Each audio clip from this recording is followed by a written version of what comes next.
Which job is a lot less fun than most people expect? I'm a forensic scientist and it's literally the only thing people ask me about on dating apps. It's very technical work and it's extremely routine. Working in a flower shop. It's just like any other retail job. But people constantly tell you how fun your job must be. Also, helping grieving families choose funeral flowers is not fun. For sure. Dealing with brides. Dealing with their mothers. Funerals. Sitting in traffic making deliveries. Waking up super early to get to the flower market. And so much bleach. I do closed captioning. While I joke that yes, I get paid to watch TV. It's actually very tedious. And if you don't actually enjoy the programming, you're being forced to watch something you don't care for. Or worse, if it's something I do enjoy like a long-form drama. We usually chop those up into 15-minute increments and split between everyone, so I only see chunks and not always even in order. It actually ruins the show for me. I can imagine it's tedious. My partner corrects YouTube videos sometimes and that takes so long. As a deaf person, I really appreciate captions. So thank you for doing what you do. Barnes & Noble. Your job has literally nothing to do with books and it obviously attracts a lot of that type. Myself included. My younger sister worked in the cafe for a long time. She said it was really frustrating, especially since they sold Starbucks coffee but weren't an actual Starbucks store, so people would complain about not taking their gift, loyalty cards or minor variations in the drink or pastry menu. That and making espresso drinks for people's 5-year-olds just felt really slimy. I'm a marine biologist. I spent the last week measuring defrosted fish heads.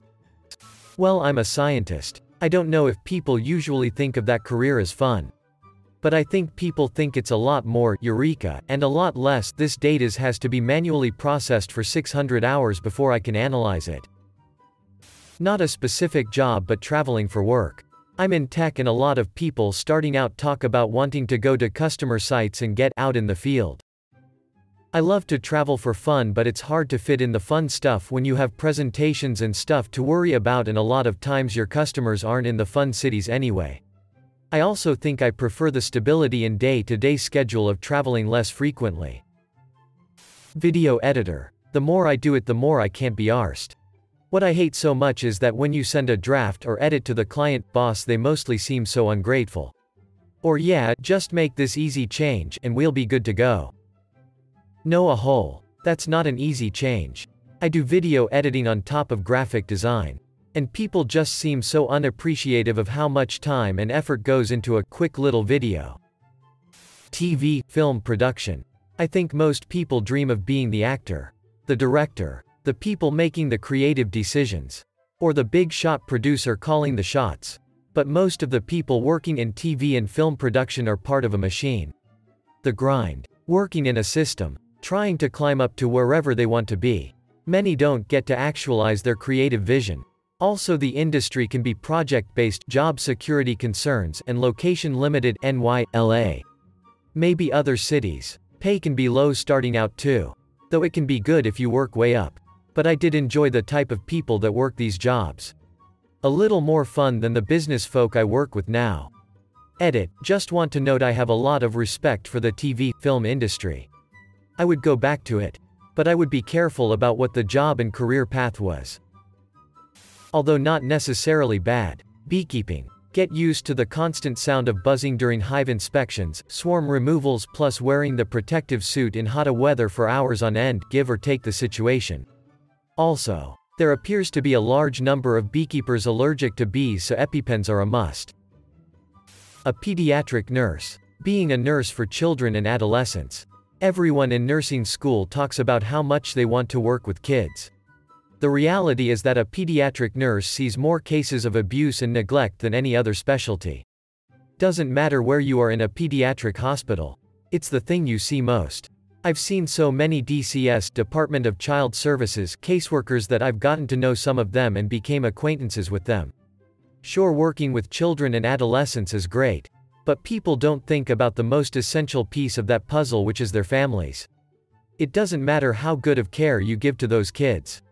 If you don't loop the parents into that care, you may as well just not be doing anything for them. Oh my gosh. Build a bear. Weirdest and most frustrating thing.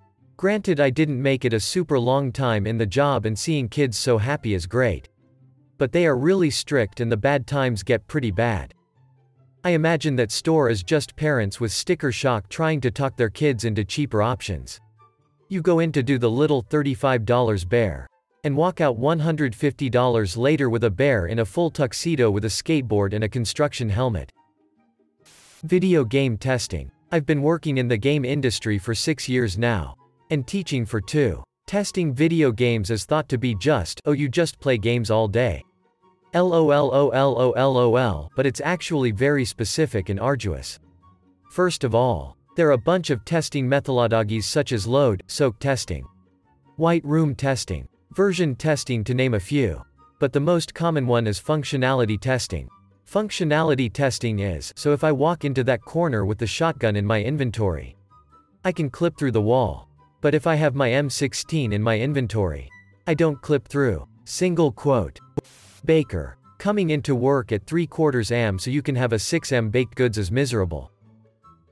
Demolition. Everyone wants to break S with a sledgehammer. Everyone is tired of lifting that sledgehammer by 5 swings. Nobody wants to load the broken stuff into bags or a wheelbarrow and take it to the dumpster. Acting. All the ones we see on TV and movies are the 0.0001% of incredibly lucky and talented people who manage to thrive in a hostile and overcrowded industry. And even when you are working, the actual job itself is 99% sitting on apple crate in hot makeup waiting for some grips to move a lighting fixture. Then you say 3 lines over and over again for an hour. And then you rap. Paleontologist. You don't get to work with full dinosaur skeletons and do all kinds of awesome expeditions. You're mostly sitting at a desk looking at some pictures and logging stuff on your computer. Maybe examining a fossil occasionally. If you're lucky, you can go on a real dig. And OMG, spend hours in the hot sun dusting off rocks. That actually sounds pretty fun. It basically sounds like school with some extra steps. Being an extra in a movie. Now, it can be super fun. I especially love historical and post-apocalyptic, sci-fi, fantasy type stuff. But a typical day on set wasn't what I thought it'd be when I started doing it.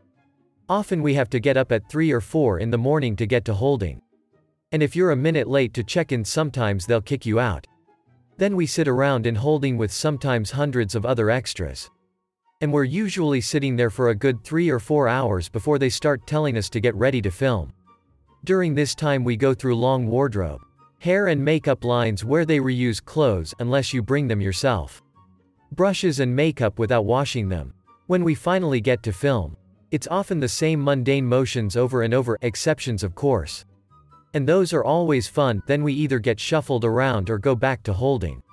Several more hours pass. We go film again. Hungry. You get lunch 6 hours after your call time. And a usually meager supply of snacks. In between takes it's more standing around. Often in heat or rain, or we all get shuffled into cramped spaces to wait. Days on set are often more than 12 hours. And I know someone who had to be on set for 26 hours straight. They can legally hold you there until they declared filming is done. So don't make plans for the next day. Not to mention that you rarely see yourself in the final cut. I'm not trying to bash other background actors or the film industry, because I've met lots of awesome people and gotten to do some pretty cool things. For example, interacting with main actors in scenes. Running around in the woods with fake guns or being a zombie. But when I did my first job as a teen, I definitely thought it would be a lot different. ETA, like others mentioned, I'm not part of the SAG union, and extras who are do indeed get treated better, more perks. Also, it may be different in Hollywood. I've only worked in Georgia. I've also been a stand-in, and I like that a lot better because you're treated as the crew rather than, well, as extra. Flight attendant. 1. You are on call, on reserve, forever. Have a terrible schedule, have no life, and make no money for 5 to 10 years. 2. While you work for peanuts. You can't afford to use your flight benefits in any substantial way. 3. Then, when you finally get a chance to use your benefits for a trip, you have to fly standby, which means you aren't guaranteed to get on the flight you want. 4. Then, if you do make it out of town, you better have like a week off so you can make damn sure you're back in your base city in time for your next work shift. 5. Did I mention there is an act of US legislation, Railway Labor Act, that allows airlines to exploit so you don't get paid for certain work hours that you actually need to be working? For example, FAs don't get paid for boarding, or any time the plane is at the gate. Worst job ever. Trimming weed. Why people think working with weed is like working in the Willy Wonka factory. It's not. You literally get to make tiny cuts with sticky scissors for 8 hours. Seeing all this makes me feel like I don't want to have a job, but instead live off fish. As in catching and eating. It's my favorite thing to do. Not the job of a fisherman. Working in an animal shelter. For sure. It's probably less intense than zookeeping. But the amount of people who apply or volunteer expecting to come in and play with cute puppies all day is absurd. We're basically animal maids. You deal with animals of all sorts of behavioral and developmental stages ting and pissing every f-king where, and then you look over and this f-king dog named Chumbawamba swimming in his water bowl, so you gotta fill that up 6 times and dry his kennel out, and then you go and mop up the cat room, around 10 kittens who want to eat your mop, and also 4 children who are all yelling that there's puke in the floor and I must clean it. Now, not to mention all the extra behind the scenes work that the public never sees. How in the summer, during kitten and puppy season, the shelter built to house 500 max has 750, and I didn't take a lunch or sit at all for any of my shifts for the past 6 days. How the courts force us to put down animals that we know can be rehabilitated. But we don't get enough funding to fight it. How animal control just showed up with the 4th pregnant stray of the week, but intake is full and even double stacked in some cases. So your coworker fosters the cats on her own. Not even to mention the king people who do dumb and end up getting bit or scratched, and the animal is the one who bears those consequences. I am the proudest shelter worker in the world. I adore my job, even at its hardest. I didn't sit for 9.5 hours today and I found a cat turd in the cuff of my jeans, but it doesn't matter because a bonded pair of adult cats got adopted today. I took 6 applications this morning and the cat in bank 4 with the goopy eye is already looking better. And we sent a mama out to foster. The hard work is always worth it for these babies. Being a writer. I always thought it was my absolute dream job. But the only job I could get after college was working in a content mill as a blog writer. I used to work 70-hour weeks staring at the computer in a basement of an old bank writing bullshit articles about the dangers of mold, fence cleaning, and why you need a commercial awning, and the dream turned into a nightmare. While I still write occasionally, I am now working as a communications person, so it is a bit less heavy. Hiking and backpacking guide. Worrying for others the whole time takes the fun away. Working at a Charles Dickens fair is interesting, but not incredibly fun. It is hard to stay in character. And people get so mad when they see the Alice in Wonderland area. Yeah, we know it's not Charles Dickens, but we can't have a kids' play area in the world of Oliver Twist. Okay. Cybersecurity. Bro. The movies do us no justice. Hacking is not as fast nor is it as easy as the media makes it. It's a great field, but you spend a lot of time researching or watching paint dry. Especially in the gov side. Working in a music store, musical instruments, your days are spent listening to 50 different people play 50 different riffs poorly simultaneously. As if they're all putting on their own concert. Google Street View driver. You're all alone for 8+ hours a day. Can almost never take a break.